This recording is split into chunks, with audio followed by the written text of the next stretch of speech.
It's news time. Information is power. The current. The news headline.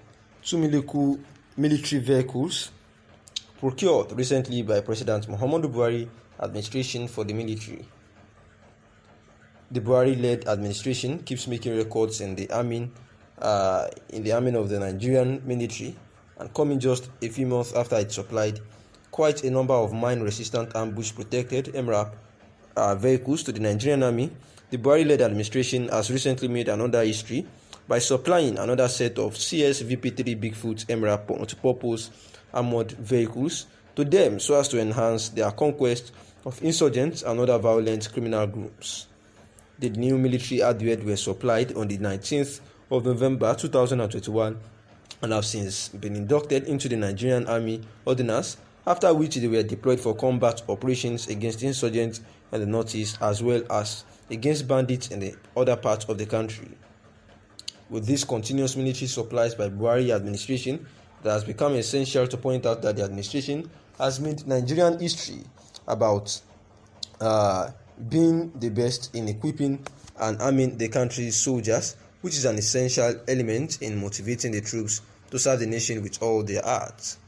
The new artillery guns for Nigerian army to equip and re-energize the military establishment for optimum performance in securing the territorial integrity of the country.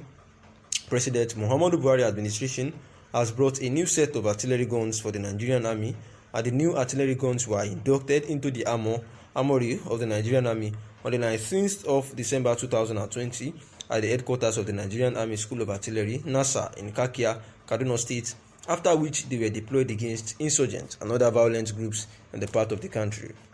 Overall, it is a very patriotic step taken by the Buhari administration in equipping and modernizing the Nigerian military establishment that has suffered long neglect from the previous administration. Out-of-school children figure is witnessing a massive rise of orphans everywhere. We can't travel in peace. The economy is crumbling. People are burnt while traveling. The protesters marched from Audu Bako Secretariat to the Kano government house, where security operatives received the group of protesters, listened to them and promised to take the matter further to the appropriate quarters. Meanwhile, following the recent spike in terror attacks in Sokoto and Katsina states, President Muhammadu Buhari has dispatched a high-level delegation made up of heads of national intelligence and security services to the two states. According to a statement by the President's Senior Special Assistant on Media and Publicity, Cabal, on Friday, Buhari expects the delegation to present an immediate situation report and recommendations on actions to follow to effectively deal with the worrying situation. And also, the defunct Social Democratic Party, SDP, Professor Yowuse Aga has urged separatist agitators to go about the agitations in a civilized manner to avoid bloodshed. In an interview with Vincent Kalu, the Professor Agia, a former senator who has served twice as minister and twice as ambassador, said that the 3 zones that have produced presidents should wait for the other 3 zones to have president. After that, he noted that the president should be chosen purely through popular contest, devoid of zoning. Many Nigerians have tried to go back in history to situate Nigerians' problems in the amalgamation of 1914. They say that Nigerians' amalgamation into one country should never be taking place because of our differences. These groups insist that the amalgamation's expiration date is over and is now the time for the dissolution of the federation. But I say these people are wrong. There is no manual for the formation of nations. Wars, accidents, imperialism, necessity, agreement, arbitrations, and consensus have all given birth to countries. Our nation was born from imperialism and became a British colony after the Berlin Conference of 1884 to 1885. But we shook off the shackles of colonialism and emerged as an independent nation. The whole world still understanding that Nigeria would be a great nation and would wipe away the tears of all black people of the world by building a great democracy and a republic where justice and honor, peace and progress will be showcased. The reasons for the failure to attain greatness are that we have poor leaders and poor followers who have not been able to make nation building their number one priority. Our leaders have continued to wallow in ethnic racism and corruption. Ironically, it was based on Pan-African unity and nationalism, and our founding fathers got independence. But soon after independence, we have systematically destroyed every fabric of nation building through corruption and ethnic racism. The last 6 years have been the very worst in throwing up Nigeria's fault lines. The parties have failed to give leadership, and they lack ideological commitment, purpose, or clarity.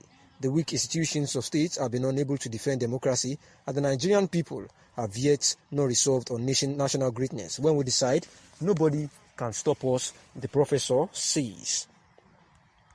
The professor also noted that the Nigerian elite must come together and overcome their apathy and decide to make Nigeria great through comprehensive restructuring of the federation, saying that we need more efficient and leaner federal civil and public service, and that we need the states to be stronger and the federal government to divest itself of its overwhelming control at the center, saying that we must resolve to tackle tribalism with greater intensity that we have fought corruption, saying that the last thing we need to do in addressing our nation's calamity is to recruit into politics and public sphere people with sound character who see wrong as wrong and who are courageous to stand up to forces that seek to destroy Nigeria.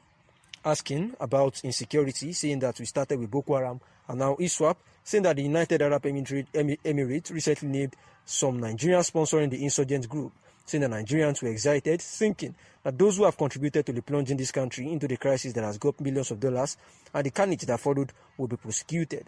However, the presidency said charging them is not a priority, and the professor was asked about his view on this particular statement, responding that the view is that the government has been living in denial and that Nigeria is first starting from a civil war that religious extremists and ethnic bigotry are foisted over us.